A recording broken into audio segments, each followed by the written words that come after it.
Yeah. Thank you for joining us for the first Oxford Water Network event of this academic year. This is a collaborative event with the University of Bristol, so I'm going to invite Professor Guy Howard to step up in a moment and introduce himself. For those who don't know me, I'm Professor Katrina Charles, so I chair the Oxford Water Network with Sonia Hoke, who's also here tonight. After the event, we will have time for drinks just outside in the bar as well, so please do hang around and join us for that. While I'm here, I also want to point out we have the Oxford Water Network Day, Oxford Water Day, coming up on the 14th of November, so please do join us for that, where we'll have a range of keynotes from external, we'll have posters from across the university and short talks, as well as a careers session specifically aiming for early career researchers across the university. We will have people joining online. Well, we do have people online, as you can see. You know how to share your slide? Yeah. Good. Okay. Just checking. But yes, so welcome very much. And with that, I will invite Guy up to introduce himself and to introduce our speaker for this evening. So thank you, Katrina, and also to the Oxford Water Network for inviting us here and for being willing to host this event.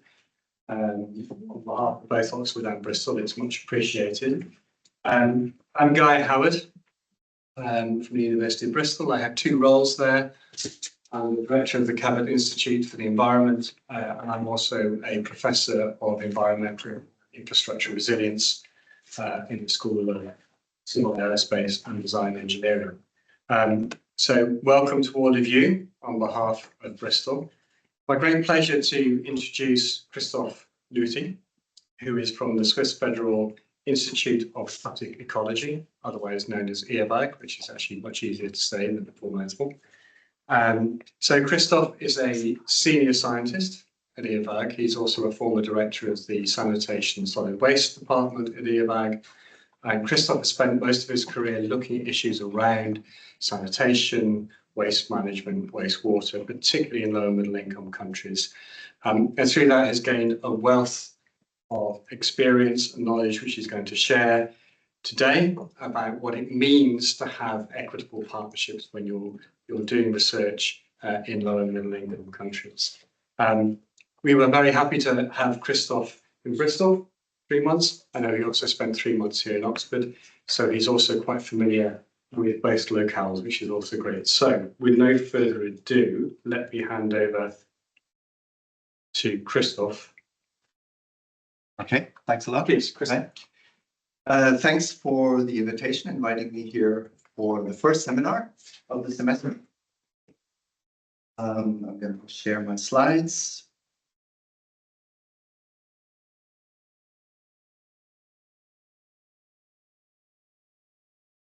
Here we go. Okay, I'm here to talk about what makes working together work. This was the topic of my sabbatical during 6 months stay here in the UK. I spent 3 months in Bristol and 3 months in Oxford. Is the sound okay? No, yeah, it's okay. I was just wondering if people within Teams can see your slides. Oh, yeah. Yeah. Let me try. Right? Yeah. I think it should go right. Had somebody check it before. Okay, great. And the reason I chose this subject was because I think that research partnerships are crucial for global WASH research. Sorry, Christoph, I do said they can only see the slides with the main camera.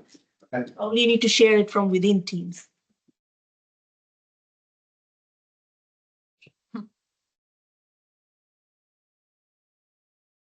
Teams, share. But you need to share the slides again first.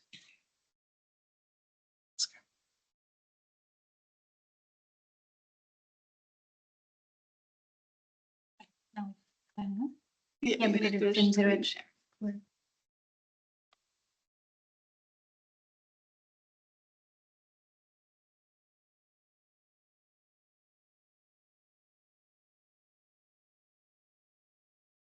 Yes.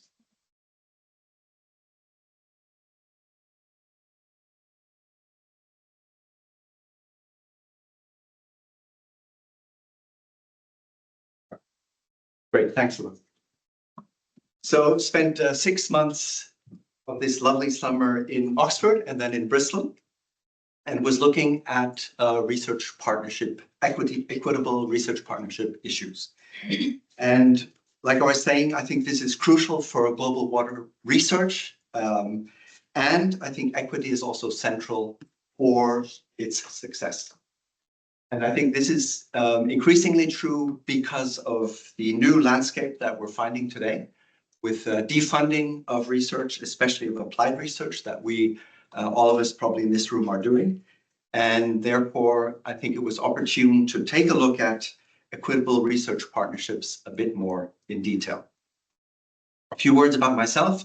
So the last 10 years, I was leading the SANDEC department, which is one of 12 research departments at EAVAG, which is also part of the ETH domain in Zurich. And SANDEC has been around for about 35 years, looking into very applied research around water sanitation and solid waste development. I also wear a second hat, and that is a standing member of the Swiss Alliance for Global Research Partnerships.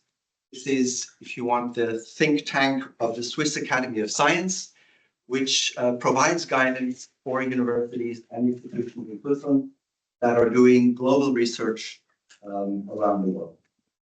And the Swiss Alliance were also instrumental in putting up research partnership principles, the 6 principles that you can see on the left here, from setting the agenda together through clarifying roles, promoting mutual learning, all the way to sharing and applying the results and building long-term partnerships. I'm proud to say that these were one of the first principles that were published on this topic of equitable partnerships in 1998, so more than 27 years ago. There were 11 principles back then. They have now been condensed to 6 principles and will be about to be launched in about a month's time. Of course, a lot has been published on this subject in the past years, especially interesting since COVID.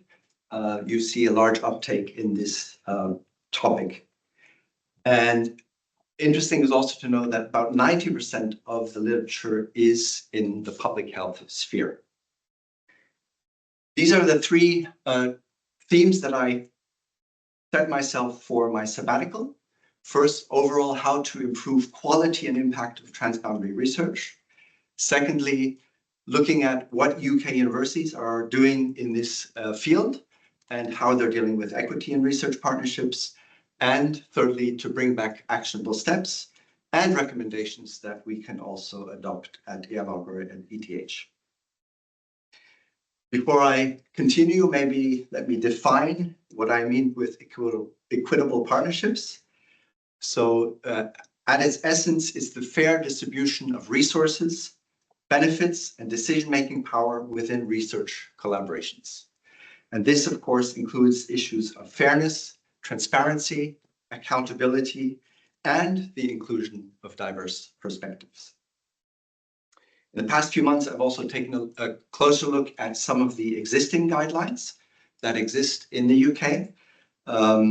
Here are 2 examples: the Equipar tool developed by the London School, which also provides guidance across the entire research pipeline from inception and starting to work on the research proposal to sharing the results. The second one is the playbook. This is not yet published, but this is coming out and upcoming in the next few months, which also aims to provide guidance on equitable and transformative research partnerships, especially for Africa-based scholars. Let me start with a problem statement. I think much of this is known to you. So we have issues of multi-layered power imbalances around northern privilege, research gatekeepers, mostly in universities in the north. Much of the agenda setting is happening in the north. And we still have a very, very dominant high-income country and low-income country recipient model that is predominant among most of the research projects that are happening. This is also mirrored in the research funding. 90% of R&D funding still goes to Northern institutions, also through philanthropic institutions like Gates Foundation or the Wellcome Foundation. And of course, the Global North continues to dominate everything around publishing, journals, websites, and the book publishing industry. It's also well known that less than 1% of the Global South national budgets are spent on R&D. And a further issue is, of course, language. English is the lingua franca of science and puts many of these countries that are also working on research at a disadvantage. However, it also has to be said that there has been increased momentum in the recent past, and there are a lot of new guidelines, initiatives, and reports that are being published on this area.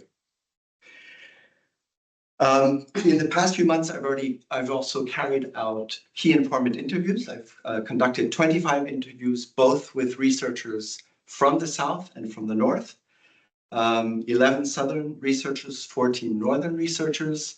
You can see the institutions that I've done interviews with, and 4 of the Southern institutions were based in Global North institutions. I asked the same set of 12 questions along the project pipeline, from establishing partnerships to maintaining and closing partnerships. Of course, this is in no way a representative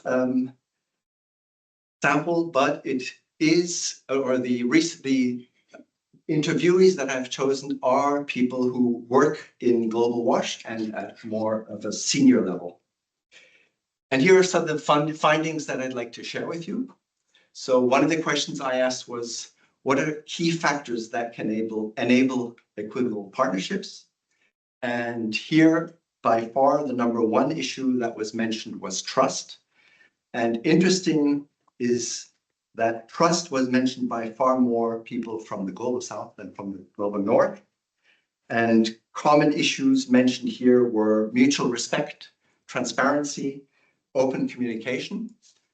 And I think what you can also see from the interviews is that the trust issue is much more highlighted in the South, maybe also because of past experiences, mistrust that they came across. And I'll give an example after. Other factors that were mentioned were communication. So the high importance of face-to-face meetings and kickoff meetings for team building, the different channels that were being used.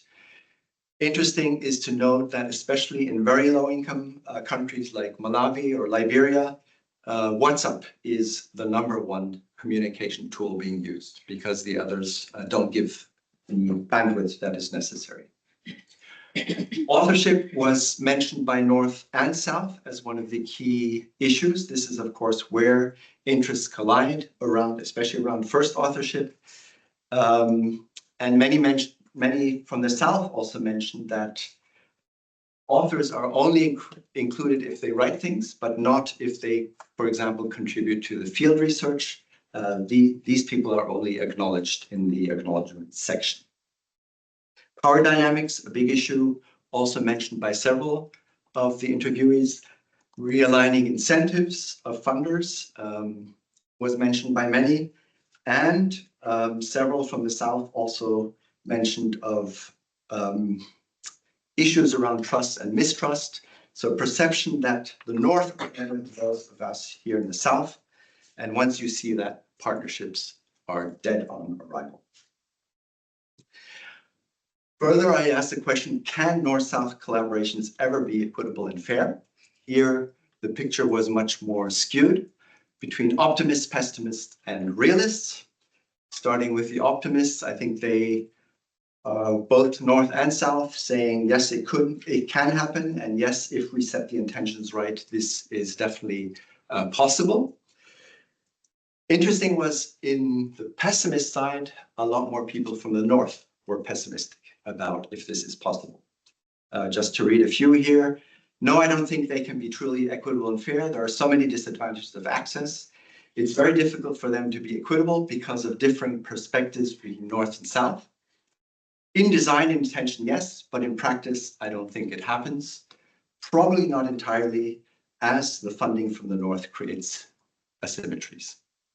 And then there are the realists who think, yes, but I think we'll take a few things. Certainly doable in middle-income countries rather than in low-income countries. It will take a long time to go, especially changing inequitable funder recipient mindsets. I think we need to be realistic that to get truly equitable partnership, it will take a lot longer. Two quotes that I'd like to share.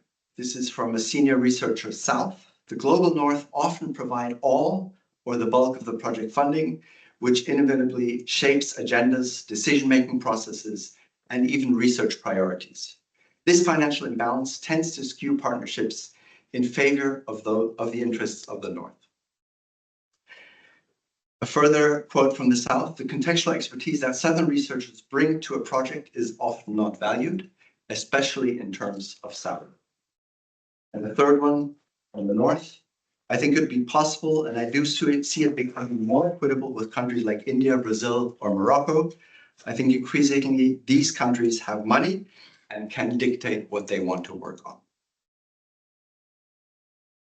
One of the issues that also came up is the key issue of roles and responsibility. At the outset of any partnership, of course, this is key in defining this for both sides and kind of defining the rules of the game. And often these are formalized in MOUs, in partnership agreements, or in intellectual property agreements. However, there were several who put that into question. Here's a research manager from the north. Roles may shift over time, therefore I'm not very much a fan of MOUs. If two people or even more talk about something, they still understand different points. MOUs are sort of extra paperwork, and that doesn't really seem necessary. The only time we have sort of contractual agreements is if money changes hands. And I also asked the question about problems and failures, and here are just two that I'd like to share, both from the south. We were developing decision-making support tools involving government and other service providers. From nowhere, the funding agency announced that they were abruptly changing priorities. This was very embarrassing to the stakeholders we engaged with, and it really hurt. It creates mistrust with the populations we engage with. So again, the issue of trust and mistrust. The second one is, I'll let you read that one yourself, it's a bit longer.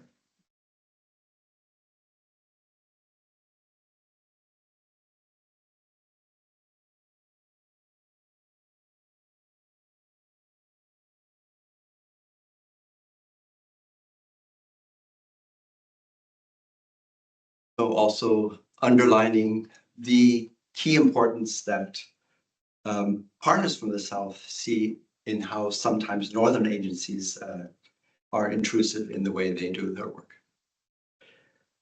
Funding, of course, came up a lot, and especially the funding asymmetries. From the north, I think it is also clear that most people saw this as the main barrier to truly equitable partnerships. Low-income country institutions are not instantly trusted by a funder to be the first person to come to, and it's massively challenging.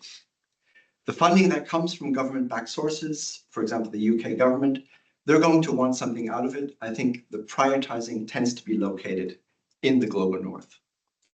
And similarly in the south, it can't ever be wholly equitable because the money does make such a big difference. One other southern participant said UKR funding, they just make decisions on what is best for the UK. You can't blame them, but we lose that aspect of fairness and equity, not by design, but just by outcome. So I think the funding asymmetries is really the elephant in the room, and I'll be addressing that a bit more at the end. So the funding budgeting process is definitely where I see a lot of work still needs to be done in future, but also in the agenda setting and research design. Thirdly, in how we share research results in the Global South. And lastly, also how we deal with strengthening interdisciplinary research in the research that we do. What I'd like to do now in a second part is look at some of the recommendations that were mentioned both in the interviews as well as in the tools that I've come across. And I'll be doing this along the stages of the research cycle using those 6 principles from the Swiss Alliance as a framework.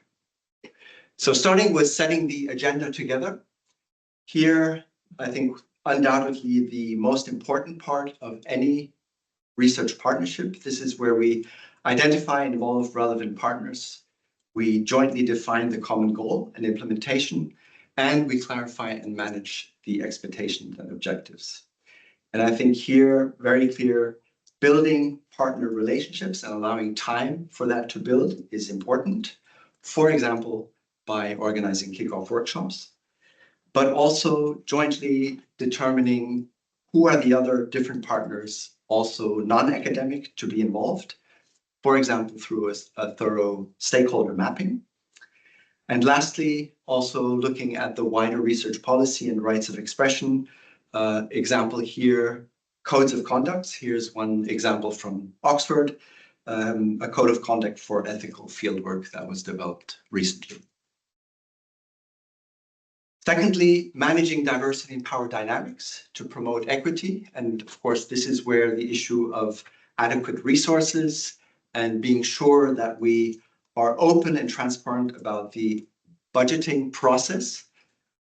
I'd like to highlight a new tool that has just been put online by the University of Bristol 2025. This is the budget equity tool that allows researchers to look at the different stages of the budgeting process from the grant application stage through grant writing and what happens after grant award.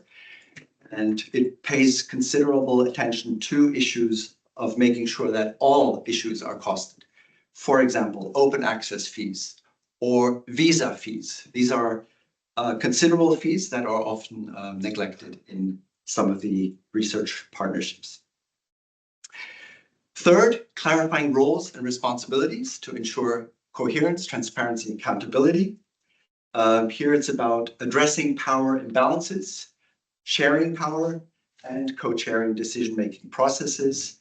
And here, of course, the name of the game is exploring opportunities, how we can distribute leadership, and what considerations have we been making for equitable staffing arrangements. But also, how do we deal with conflicts and concerns? And do we allow for space for discussing these kind of issues and not just swiping over them? Fourth, promoting mutual learning. So how do we advance the knowledge and make sure that this is also done equitably? The issues here are, of course, around publishing. So coming up with an equitable publishing plan that also takes into account low and middle income country researchers in first and last authorship positions, and making sure that our publications are really free and open access for researchers on the publication platforms around the world. Fifth, sharing and applying results. So translating scientific insight into context-specific and scalable transformations. So how do we address local research and policy priorities? And how do we ensure that there is local ownership and embedding of research outputs to strengthen impact? And this, of course, goes beyond only writing a few policy briefs at the end of our project, but really trying to get that information out to a wider audience. And there are many ways of doing this. I think a good example was what Reach did with the Fairwater Expo, also showing the results in the different countries they were working in. We've had a good experience with a knowledge broker. So in a bigger project, we've hired somebody specifically as a knowledge mobilizer who will be also translating the knowledge that is gained into the countries that we are working in. And then lastly, building trustful and long-term partnerships. how do we strengthen and build partnerships that go beyond a single project or single regular projects. And V, here it is all about creating space to know each other and making sure that we have enough time to build personal relationships. This can be done through different kind of ways, creating space to get to know each other, excursions, joint conferences, presentations, and so on. And make sure that we build ongoing relationships that last beyond specific projects or collaborations, and make sure that happens on an ongoing basis. Lastly, the issue around inter and transdisciplinarity. I think one thing is clear, all the bigger projects that we are working in are usually interdisciplinary and transdisciplinary in nature. They allow us to share resources and level power imbalances and foster mutual learning. They can combine complementing perspectives and priorities. And I think increasingly also value all forms of contributions, also from non-academic partners. However, we know it also has challenges. And one of them is, of course, that our universities are very much set up in a disciplinary research mode that doesn't really value interdisciplinarity. And we also know that larger projects that try to incorporate transdisciplinary research are quite complex, and collaboration between the different experts, between different universities, but also different practitioners can be very difficult to coordinate. And I think that's also something that is not very much rewarded at the moment, especially for more junior researchers doing that kind of work. I want to close with looking at some of the donor funding policies. These are 3 or 4 examples that I came across that have tried to introduce a bit more creative funding policies. The British Council with its International Science Partnership Fund, the UKR Medical Research Council, which is open to all with no restrictions. So anybody from Bangladesh, from India can also apply. A new funding vehicle in Switzerland called SOR-per-D, Solution-Oriented Research for Development Program. This specifically also allows funds for relationship development or relationship building. So it has around 10 to 15,000 Swiss francs involved for people to meet up also in person before a project starts and before they submit their proposal.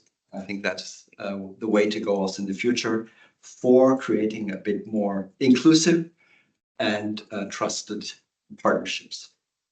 And lastly, an example from the EU. This is the Southeast Asia Joint Funding Scheme, one of many regional funding schemes from the EU, where each country funds its own researchers and no money crosses borders.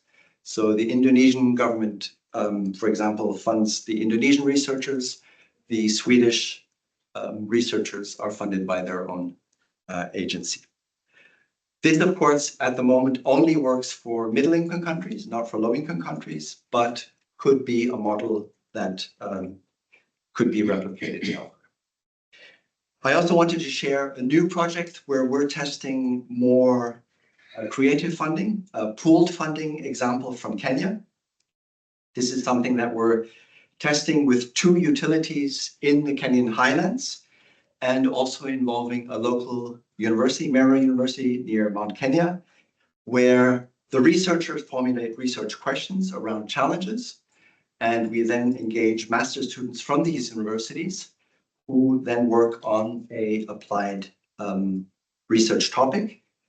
The funding is shared between these three organizations. So the utility hosts the master students as an in-kind contribution. The other partners contribute to the student stipend and data collection funds. And of course, in the end, it's a win-win situation. The student gets a meaningful master thesis, and the utility and wash sector in Kenya gets new and actionable knowledge from this research. This is, of course, a very small project. It's around $20,000, but is an example of, I think, what more creative funding could look like in the future, especially given the donor disinvestment that we're seeing in the sector. I'd like to close with 4 tools and toolboxes that I'd like to share with you. The UK CDR tool from 2022 for approaches to supporting equitable research partnerships. The budget equity tool that I've already mentioned before from the University of Bristol. And then 2 that are upcoming, the Park Playbook. I believe, Guy, you were also involved in that one.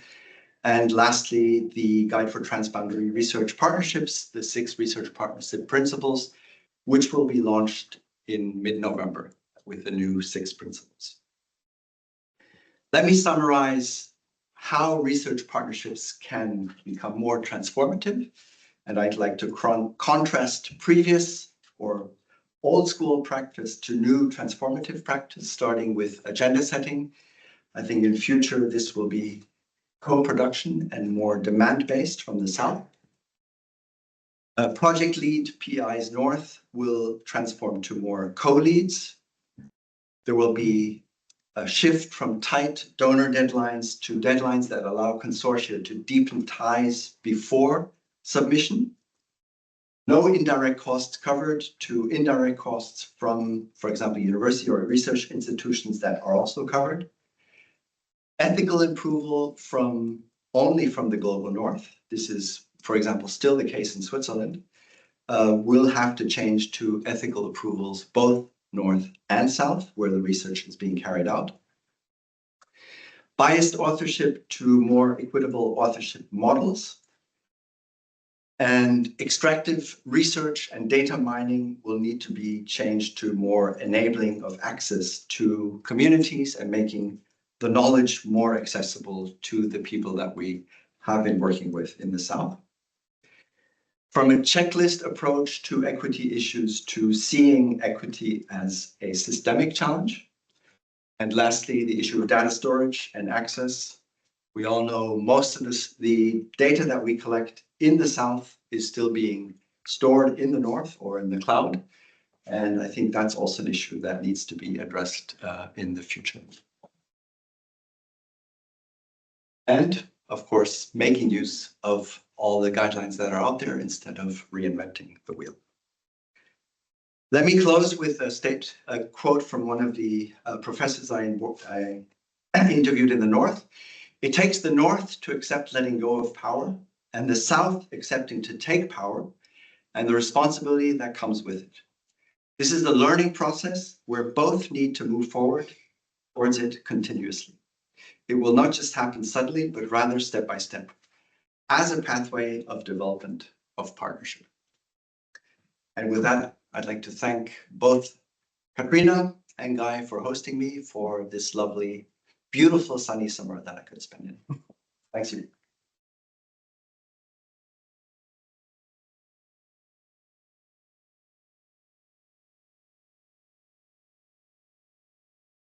Thanks very much, Christoph, for that great talk.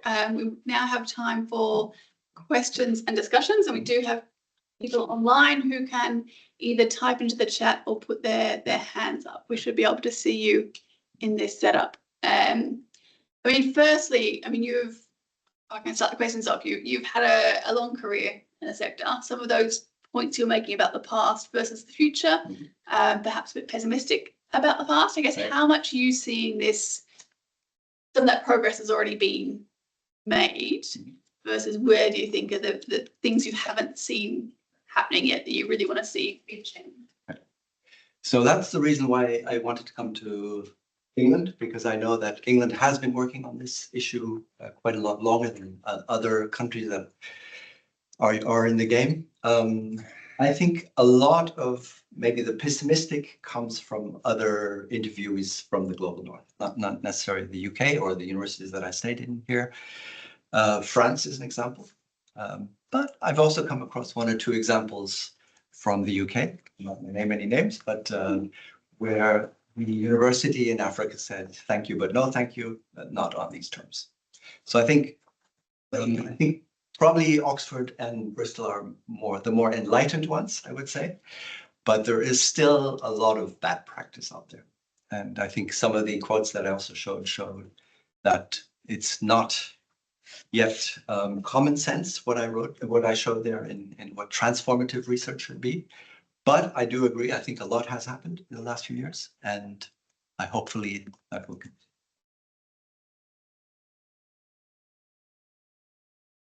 That's good. Thanks for the presentation. My question is you made a statement about research institutions not valuing interdisciplinary research, being siloed, and I think that it was suggested that you see that is more of an issue in global north research institutions. So what does it look like? What does the better valuing of interdisciplinarity look like in global south research institutions that you've? Yeah. So of course, that's a very general picture, but I think I would argue many institutions in the global south are less siloed in the way they work. Of course, it depends on the university. And many of the scholars that we work together with, for example, in Kenya, are rather more interdisciplinary in the way they approach the problems in their country. Probably not the case entirely, but I think the interdisciplinarity in the mindsets is a bit more ingrained from what I see in the South. Maybe you're not a good example from the REACH project. I think it is a very good example of doing interdisciplinarity also in a northern institution, or the Cabot Institute also. But I think many universities also in Switzerland, for example, still follow a very disciplinary route to science. And I think it also shows in the way, tenure tracks, for example, are valued. None of this kind of work, probably that you were also doing in the REACH project, is actually valued in a tenure, in a traditional academic career.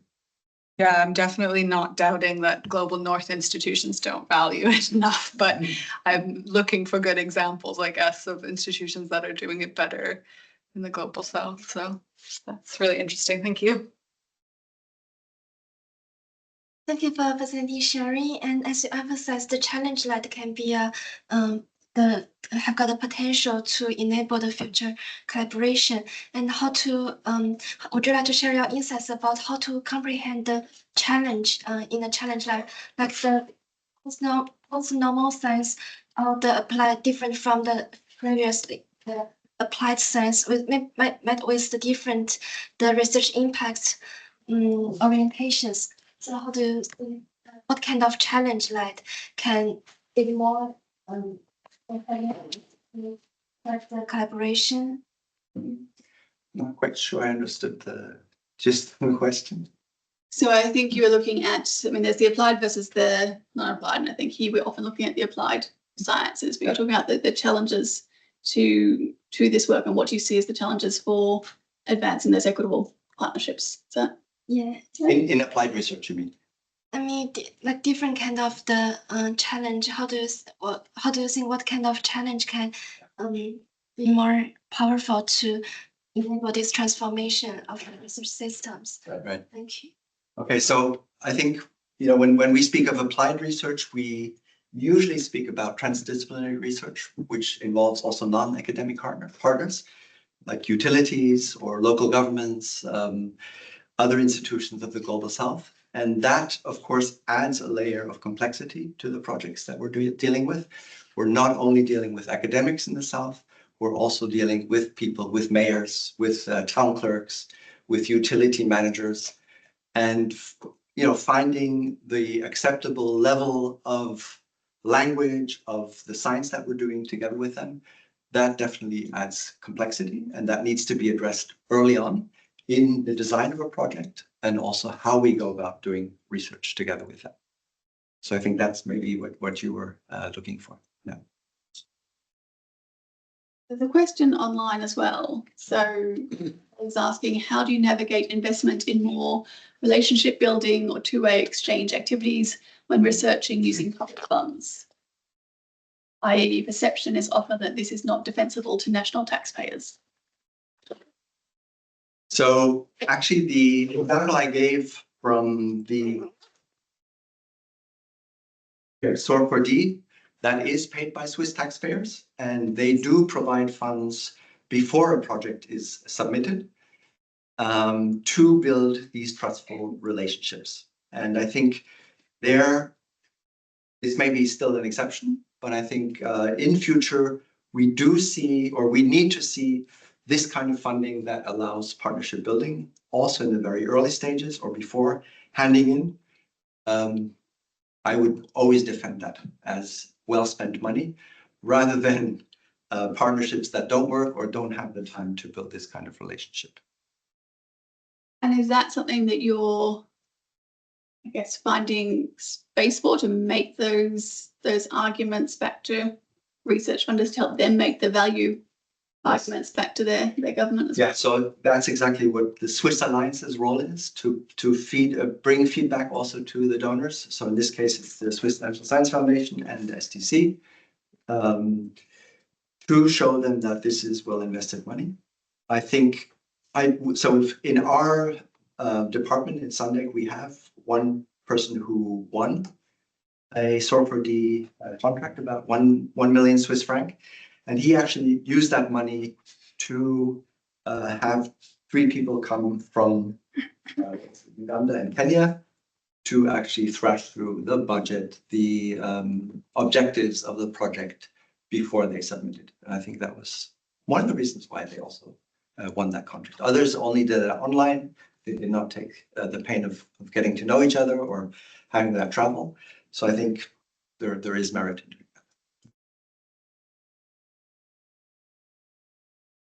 doing that. Did people, or when you were asking the questions, was there any mention of like other than papers, like other dissemination and networking as well? So for example, like conferences, like I went to UNC last year and they say, make sure you get your visas now so that you can come next year. And it's like, you can't if you don't have Especially in the US, exactly. Exactly. So it's, yeah, I guess that's another thing. Yeah, of course that came. I mean, I didn't cover everything that I interviewed on, but that was an issue that was mentioned quite a lot. And of course, most of the Southern researchers did mention the high importance of being an international gathering in international conferences. No question about that.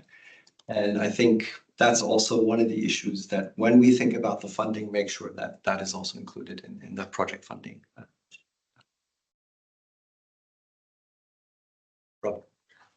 Thanks for the talk. I guess my question's in 3 parts. I mean, to what extent did you find from your questions there was variation depending on the scale, the length, or the geographic scope of the projects, or the experience of the people you were working with? So many of the people, especially from the global north, were involved in large projects like the REACH project, so spanning almost a decade, or 4 to 5 year projects.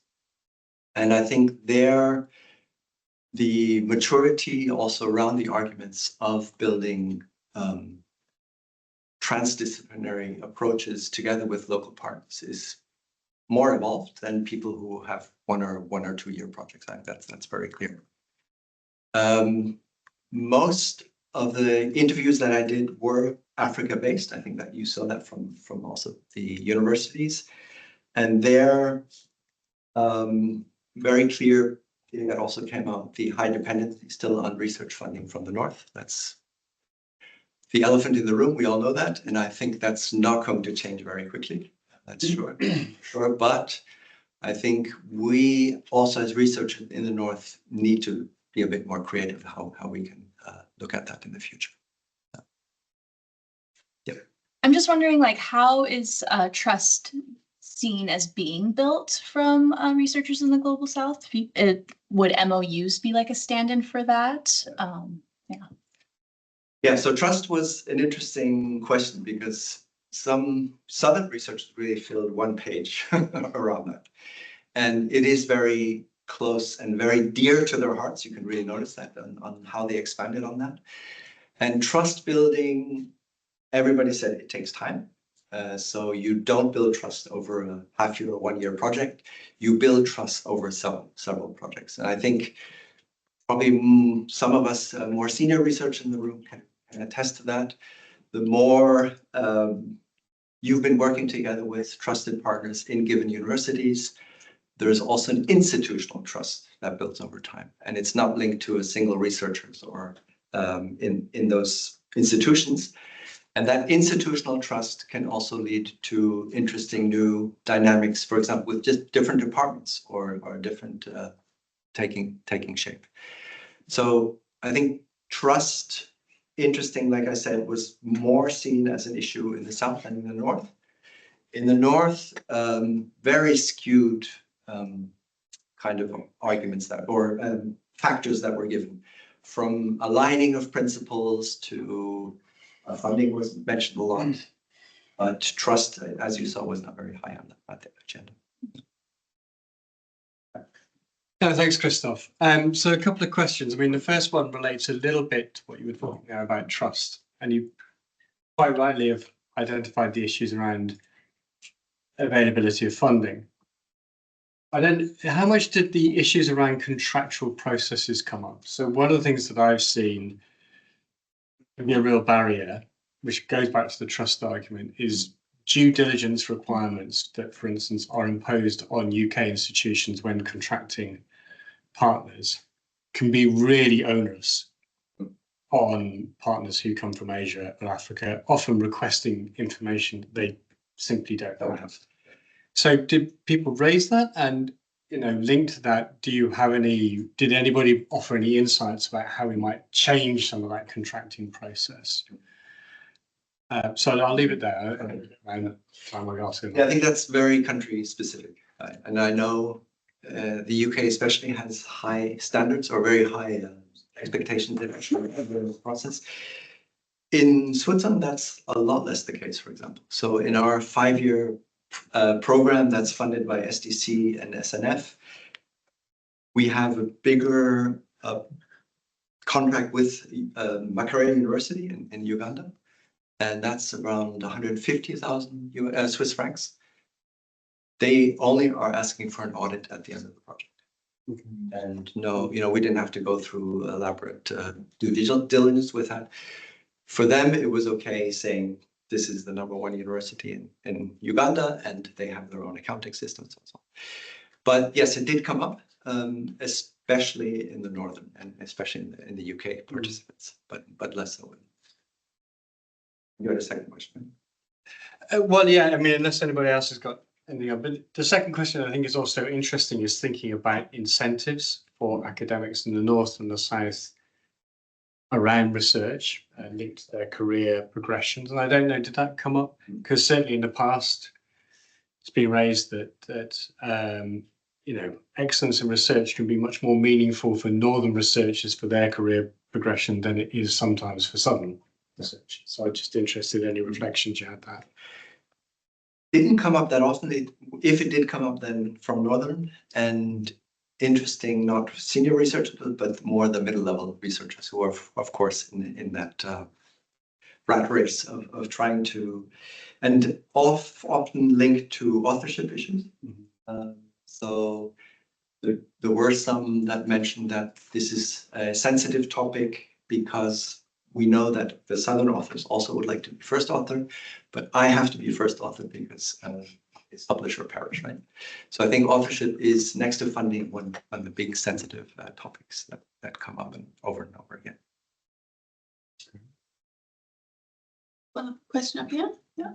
Yes, so when I think so like you just mentioned like there's fundings more in the northern countries, right?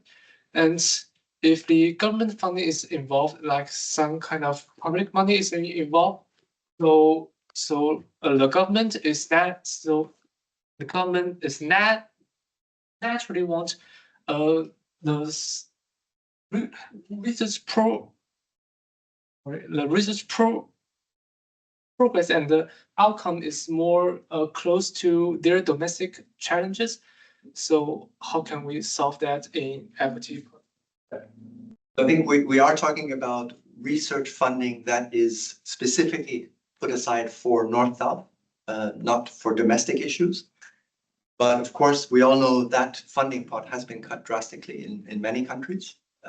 In the US, it's non-existent now.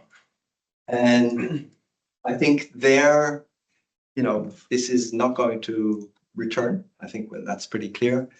And the big challenge for all of us also here is how do we make best use of those funds in the future, the remaining funds that are there.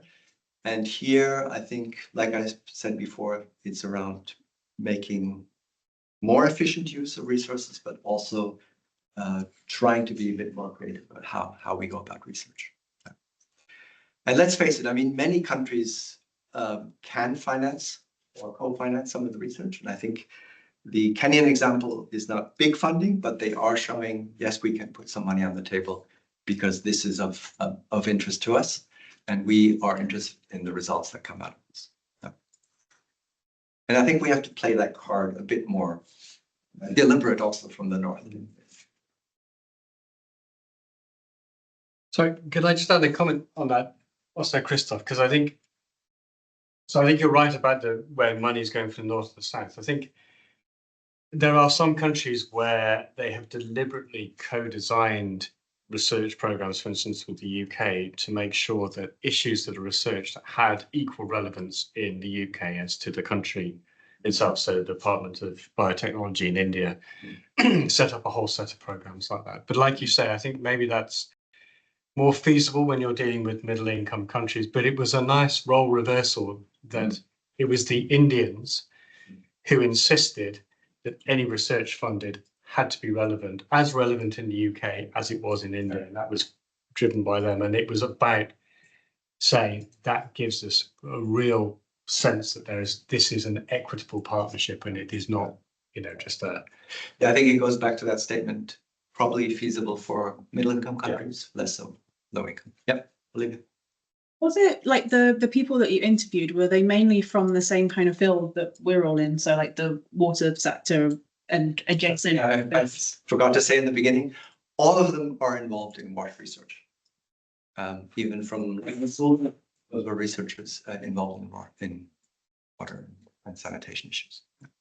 It would be interesting then to compare that with, I guess, people in say the AI sector, where the different country priorities might be more aligned. Right. Yeah. Mm-hmm. So my question is, are there, to what extent are there differences? Let's say if you're looking at a large urban water system research versus something rural and village, or where there's likely to be international capital that has to come in for this. Does that affect any of these relationships you're talking about here? See. I mean, maybe Katrina, you can answer for the rural with reach, but for the urban part, I think a lot of the applied research that we do is very much aligned with Asian Development Bank, World Bank, and of course there is funding out there. And we often come into the game with a part of the research or applied research before investment comes. So that would be a yes to the answer. Maybe. I think it's very similar in rural areas. They work with some international funders, but also there is research to be done without that investment coming in separately as well.